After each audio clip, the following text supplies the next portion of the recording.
미국 중앙은행 연방준비제도가 예상보다 빠르고 강도 높은 긴축을 시사했습니다. 돈 푸는 걸 멈추는데 그치지 않고 곧바로 돈을 빨아들이는 방안까지 거론했습니다.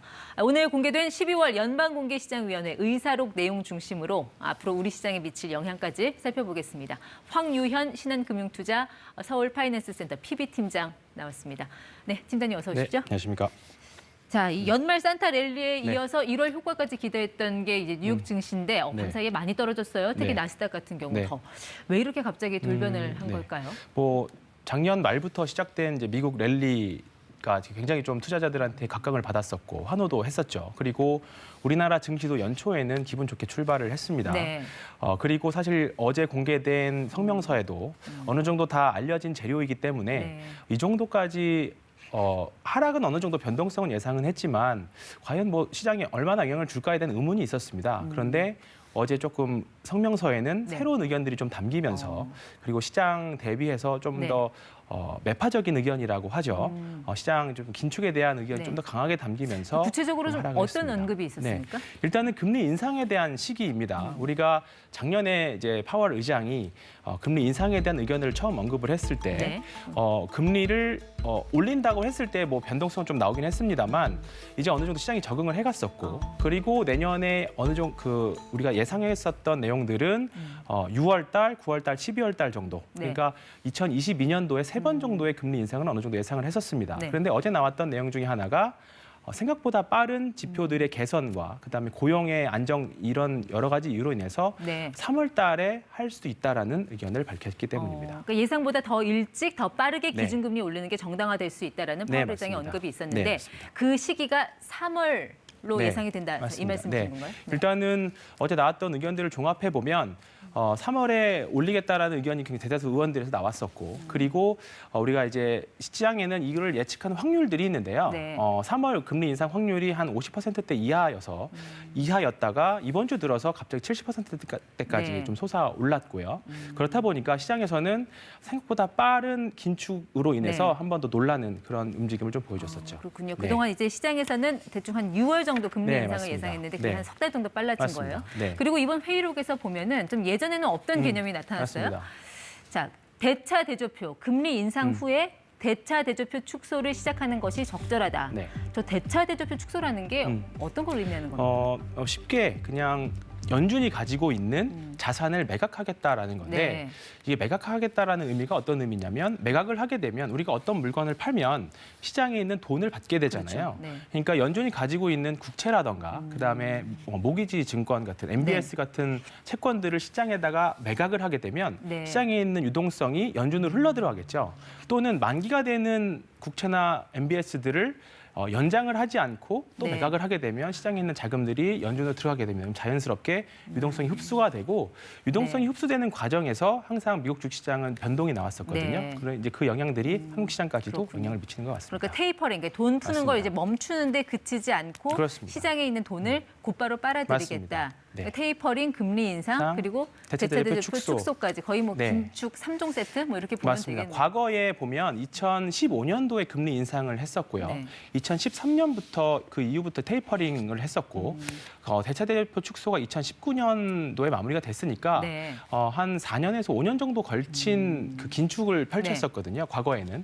그런데 이번에는 그 3종 세트를 올해 네. 한 번에 언급을 하다 보니까 시장 투자자들이 예상했던 것보다 더 빠른 그렇죠. 긴축에 놀랐다 이렇게 보시면 좋을 것 같습니다. 그러니까 파월이 왜 그렇게 점점 더 매파가 되는 거예요? 왜 이렇게 긴축 속도를 빠르게 가져가려는 거예요? 여러 가지 이유가 있긴 하겠습니다만 FOMC의 가장 큰 목적은 뭐 주식시장의 안정이 아니라 네. 금리 물가 안정하고 그다음에 네. 고용 안정입니다. 근데 지금 어제 발표된 민간 고용 지표도 생각보다 굉장히 예상치보다 잘 나왔고요. 네. 그다음에 물가에 대한 인플레이션에 대한 의견도 작년에는 우리가 다 감당해낼 수 있는 정도다였는 의견에서 일시적이라는 표현을 네. 썼었죠. 그런데 이제 올해 들어오면서부터 우리가 좀 컨트롤해야 되겠다라는 게 된 거가 됐죠. 네. 어쨌든 이런 미국의 통화 정책은 이제 달러의 글로벌 흐름을 크게 좌우할 수 있는 그런 요인이기 때문에 맞습니다. 이 우리 증시에도 영향을 많이 네. 준다라는 네, 거죠. 그래서 맞습니다. 오늘 우리 증시 흐름을 보면은 뭐 소폭의 네. 하락. 네. 그렇죠? 근데 이제 이게 어제부터 조금 분위기는 맞습니다. 있었거든요. 네. 네.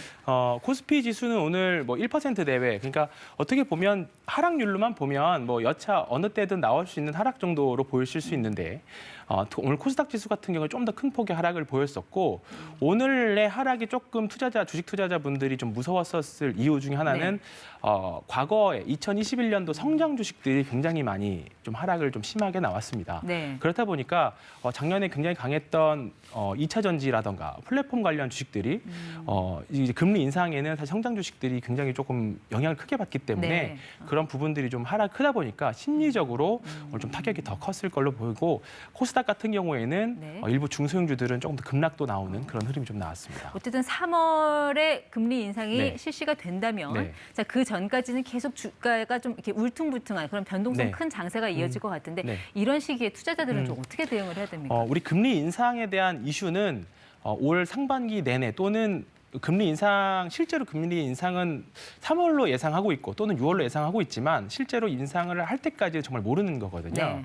그때까지는 우리가 계속적으로 이 변동성에 올 한 해는 시달려야 될 것 같습니다. 그렇기 때문에 주식 투자를 하는 투자자분이라고 네. 하면 올 한 해만큼은 현금 비중을 일정 부분 가지고 가시는 게 좋습니다. 그러니까 네. 주식시장을 완전히 떠나라 그런 개념보다는 좋은 주식이 오늘처럼 하락했을 때 현금을 가지고 있다면 네. 더 좋은 주식을 싸게 살 수 있는 기회가 될 수 있거든요. 어. 근데 작년 2020년도 코로나 사태 이후에 주식이 급등장에 왔을 때 그때는 사실 어떤 주식을 사도 다 올랐었거든요. 근데 그때의 습관과 그때의 투자 네. 패턴과 올해는 굉장히 좀 많이 달라야겠다라는 예. 생각이고 현금을 가지고 변동성이 좀 대비를 하시는 게 좋을 것 네, 같습니다. 그러니까 기계적으로라도 좀 현금 맞습니다. 비중을 늘리라는 뜻인데 네. 그게 또 주식 투자를 뭐 쉬어가라 뭐 네, 이런 그런 개념은 아닙니다. 건 아니죠. 네.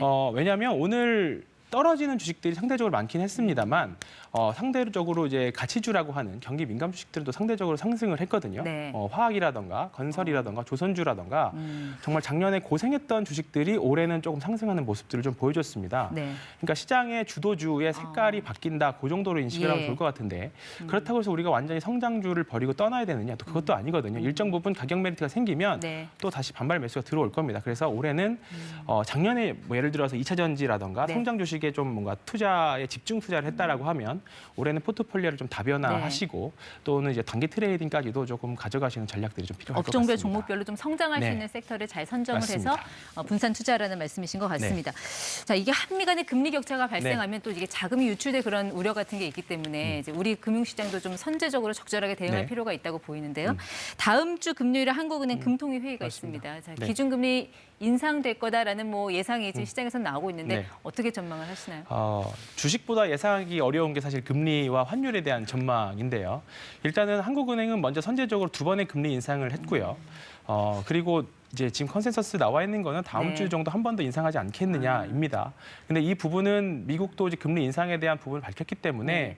아마 금리 인상 확률이 좀 높지 않나 개인적으로 그렇게 생각을 하고 그 이후에 금리 인상은 미국이 실제로 어떻게 하는지를 좀 보고 결정하지 않을까 이렇게 좀 조심스럽게 말씀드리겠습니다. 기준금리 인상되면 자 내가 받은 이 담보대출도 같이 올라가는 거 아니야 하는 맞습니다. 궁금증이 있잖아요. 네. 앞으로 또 신규 대출 받으려는 분들도 계실 테고요. 네, 이런 분들한테는 좀 어떤 전략이 필요할까요? 신규 대출 하시려고 하시는 분들은 금리가 오르기 전에 빨리 대출을 받아야겠지라는 생각들을 많이 하실 건데요.